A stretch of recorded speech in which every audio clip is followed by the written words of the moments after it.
Hello hi friends, అందరికీ నమస్కారం. Friends, ఈరోజైతే డ్రైనేజ్కి సంబంధించినటువంటి వర్క్ అయితే చేయడం జరుగుతుందన్నమాట. దీని యొక్క ఫుల్ ప్రాసెస్ అనేది మన ఛానల్లో అయితే అప్లోడ్ చేయడం జరుగుతుంది. లాస్ట్ వరకు ఎవరు కూడా స్కిప్ చేయకుండా చూడండి, అనేక విషయాలు అయితే చెప్పుకోవడం జరుగుతుంది.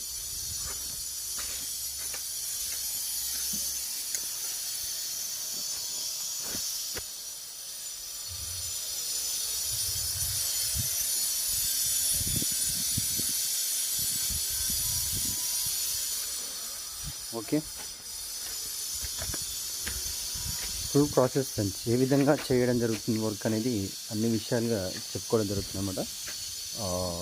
ఛానల్ ఇంకా సబ్స్క్రైబ్ చేసుకునే వాళ్ళు సబ్స్క్రైబ్ చేసుకోండి, లైక్ చేయండి, షేర్ చేయండి. Okay, full process drainage work 6 inch పైపులు, 4 ఇంచ్ పైపులు, ప్రతిదీ ఏ విధంగా ఇక్కడ